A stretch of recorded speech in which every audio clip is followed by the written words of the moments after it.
Well, it is certainly not rainbows, teddy bears, and jelly beans on this Tuesday, January 7th, 2020.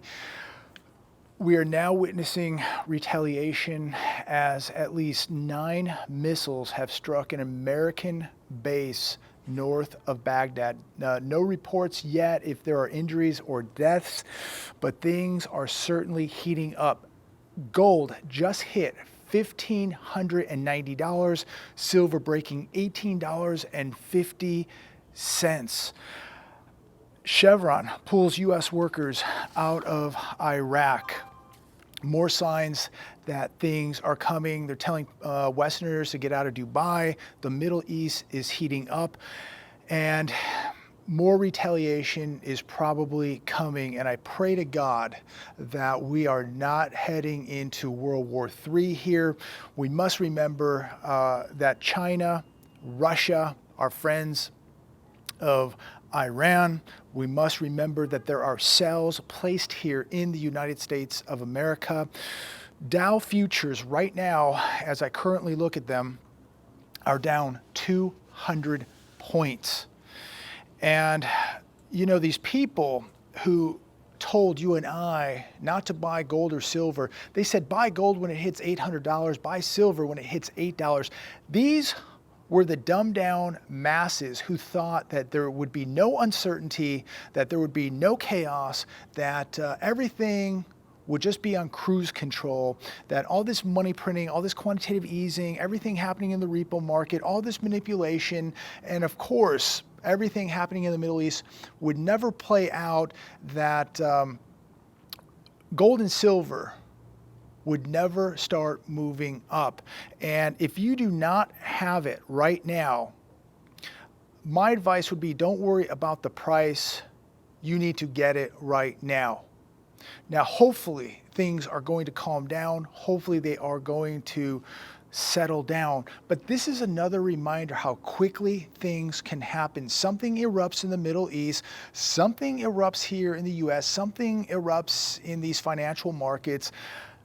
Things are going to happen, and you better be holding metals, because when there is uncertainty like we're seeing now, there is fear, there is uncertainty, there could be panic, and this is going to continue to push metals. This is nothing. Metals should be much higher than they are right now. They're doing everything they can to suppress them. Stock market, Dow Jones, only down 119 points today on the Dow. With everything happening financially and what is happening in the Middle East and what could happen with these oil refineries over there, what could happen with the price of oil, today's market should have collapsed, and it didn't. Showing you and telling you how manipulated and how they're doing everything to keep all this propped up. But sooner or later, they will lose control. And this is why you better be holding hard, tangible assets, why you better be topping off all preparations, and why you better have security. Things are going to get out of control sooner or later. Look, things could settle down tomorrow. This could all be, a history in a couple weeks. I don't think it will be. I think things are going to continue to heat up. And this is why we're seeing a run to the metals right now. Also, what we must be aware of is the Fed is now monetizing debt. Helicopter money is alive and well. The Fed is now in the business of purchasing any and all bills that have been sold by the Treasury, which is debt monetization. And this was an article today on Zero Hedge. And again, the Fed monetizes $4.1 billion in debt sold just days earlier. So you can check that out on Zero Hedge. Here's an article that was on the Wall Street Journal yesterday. Fed adds $76.9 billion in overnight money markets. This was yesterday on the Wall Street Journal. We talked about that yesterday. Let's talk about today. Repo panic returns as Fed injects $99 billion in liquidity. And the melt-up market continues. The Fed's balance sheet is growing out of control. I think we're now surpassing 4.2 trillion and beyond. Today's oversubscription was ominous because while the liquidity shortage into year end was expected and justified, the barrage of term repos ahead of the term, the liquidity shortage was supposed to normalize after the new year. Alas, that appears not to have happened, and today's submission was the highest since December 16th. The levitation party continues.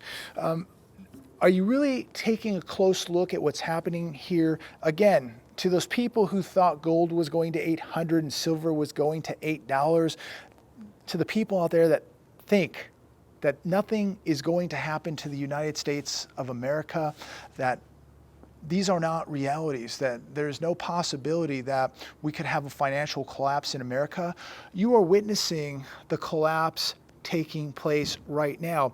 The dumbed down masses, many of them are already living in a financial collapse, but they've been so conditioned to believe that everything is okay that they ignore the signs. And they're actually living in the collapse, paycheck to paycheck, massive debt, living off of credit cards. The list goes on. But this is how oblivious and conditioned people have become. What is becoming more and more concerning here is what is happening in the Middle East and the possible retaliation that could take place here on top of this economic tsunami that is starting to blow in and gain steam. Wolfstreet.com today, U.S. new car and truck sales in 2019 fell below year 2000 levels. Third year in a row below 2016 peak. Now what's interesting is we've got the Ford sales numbers. Those came in yesterday, and they're also appalling. New car and truck sales fell 3% in 2019. The F-Series truck was down 1.4%. I think that's the best-selling truck in the world. SUV sales for Ford fell 4.8%. Car sales for Ford, get this, plunged 28% in 2019. Transit and Transit Connect van sales soared 15%. This is what really saved them on the booming last mile delivery market that has become key to e-commerce under relentless pressure from Amazon, which has created a network of 800 delivery companies with 75,000 drivers. So again, these are the drivers making $10, $12 an hour, part of the service sector. But this is what saved Ford are these van sales. But how long does this last as this economy continues to slow down, as the consumer becomes more and more tapped out? They will need less vans. There will be less deliveries. But Ford, appalling numbers, falling 3% in the good times, in the booming economy. Imagine when this economy turns, when this economy corrects, where these numbers are going to be for not just Ford, but all these automakers. It's going to be appalling. Manufacturing PMI, 47.2. U.S. factory orders declined 0.7 month over month in December, down annually for the fourth straight month. We had a modest rebound in non-manufacturing. ISM services rose to 55 from 53.9. ISM non-manufacturing averaged 55 all of 2019, and it was still the lowest in 3 years. So manufacturing falling off of a cliff, and even the service sector is slowing down. Now, for the people out there who continue to tell you and I that the economy is booming, it's on fire, take a good look at this. This is real, okay? This is in my hands.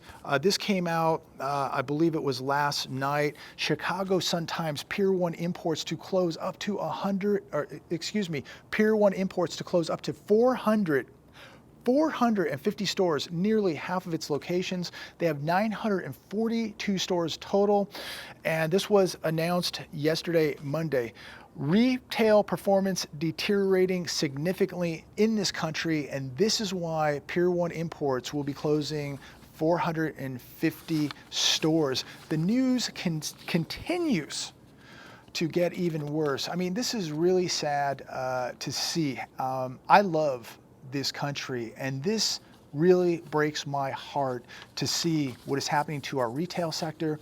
And now it is happening to our dairy sector. We continue to get more bad news. A lot of you have been writing me the past couple days on what's happening in the dairy industry.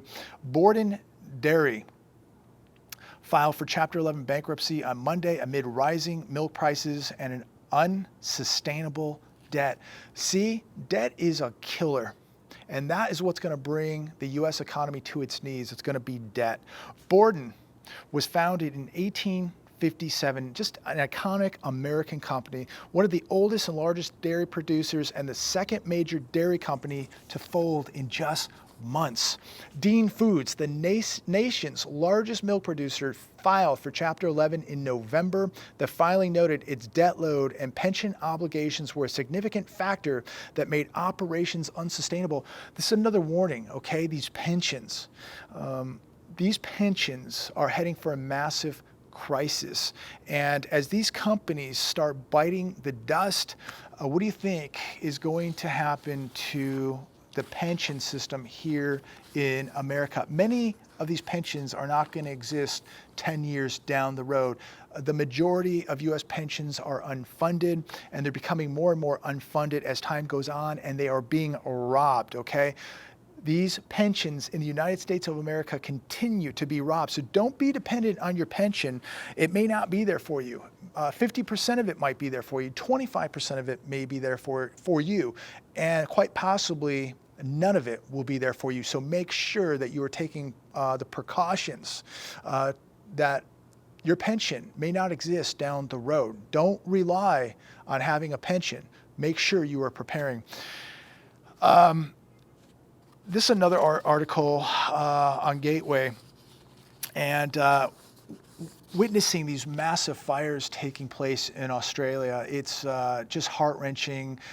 They're estimating that around 1 billion, with a B, 1 billion animals have died in these fires in Australia. And this article came out today naming a couple people responsible for lighting fires. They've arrested 200 total people with the starting of these fires. Two of these people, Fadi Ziraki and his brother Abraham, were arrested. And you have to ask yourself, were these fires intentionally started in Australia, or at least were some of them intentionally started?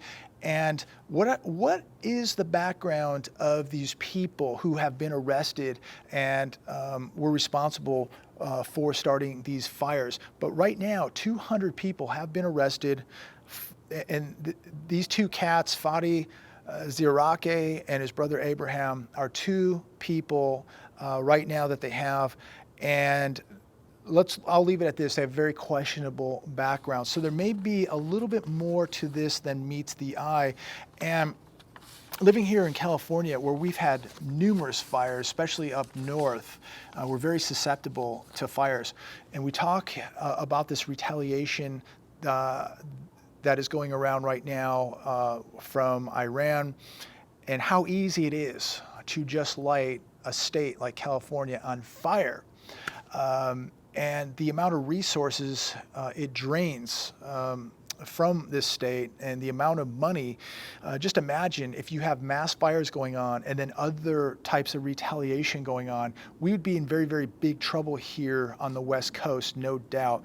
And talking about retaliation, look for cyber attacks to continue and to increase. There's an article on Zero Hedge today. It's titled "Almost $300 Million Stolen from Crypto Exchanges in 2019. And this is why I'm a big believer. And look, I'm not knocking cryptocurrencies. I believe in diversification. If you have cryptocurrencies, God bless you. Nothing wrong with that. Me personally, I'm just thinking a little bit more conservative. I am thinking like a central bank. If you don't hold it, you don't own it. And knowing where we are at right now, the state of affairs that we are in now with the Middle East, knowing that there are going to be an increased amount of cyber attacks, do you feel safe that your money, your electronic money, digits on a screen, do you feel safe?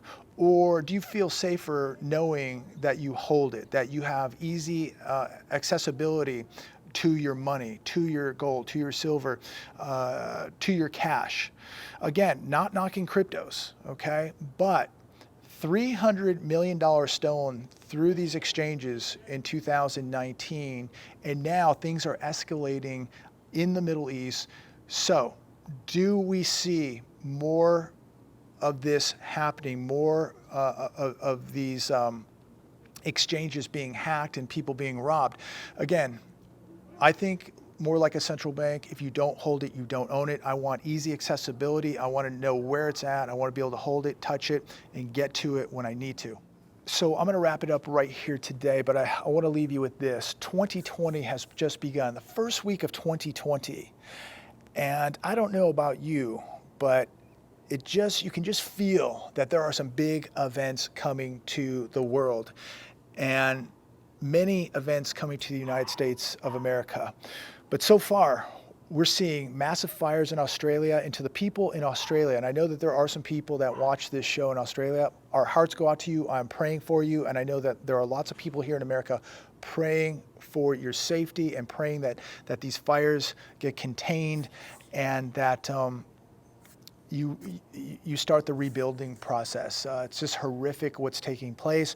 Also, Puerto Rico had a 6.4 magnitude earthquake early this morning. So, we're just seeing some really crazy natural disasters. So make sure you're not always just preparing for these man-made disasters, but there are big natural disasters occurring out there, and we may see more. So make sure that you have all your preparations, food and water topped off, and security. Also, we may now be seeing the beginning stages of a war in the Middle East, and I pray to God that this will be avoided at all costs. We must stop being the world's police. We must stop being the world's hitmen. Okay. I'm going to just repeat this as I've said the last couple of days. We need to get out of these places. We need to worry about our own backyard. We've got many, many problems here in the United States of America, and I don't want to be getting more entangled in these entanglements that our founding fathers warned us against. Having American blood shed over in the Middle East. Let these people hash it out like we had to hash it out here. If we're attacked, then I believe wholeheartedly we defend ourselves and we hit back very hard. But to me, we are just poking a hornet's nest being over there. And I really hope that we do not get fooled, that this president does not get duped and pulled into a war in the Middle East. So I'm praying for everybody in Puerto Rico, Australia. I'm praying for this country. I'm praying for this president that he makes the right decisions. He is surrounded by some very, very bad actors. And just think, if something were to take place in this country that was purposely done by some very bad people in this country, and we blamed a country like Iran, okay? We saw this happen a while back, and it's like we're setting this all up to repeat history all over again. How easy would it be for them now to blow something up, commit some atrocity, and blame it on Iran? Look, I don't think that this regime in Iran is a good one. I think they're very evil, but we have some very evil players here in our own government, and people better really be aware and awake to what's going on, and they better really be aware and awake in their own environments right here, because, again, we have some very, very bad people who entered this country over the years. Many entered with these caravans over the summer, and many of these people don't like you and I. And so your head better be on a swivel, use situational awareness, and all we can do at this point is take one day at a time, prepare and pray. But I'm going to tell you, we are really entering some very worrisome times here in America. We are heading in to deep water, and if we're not careful, we are going to set something off here that I think we're going to regret. All you can do is prepare for yourself. Don't depend on this government, your friends, your family, the police. All you can depend on is God, yourself, and the preparations that you made leading up to this. Again, I pray that this can be avoided, but if it cannot be, you are on your own. I am on my own. Nobody's going to help you when things break loose in America.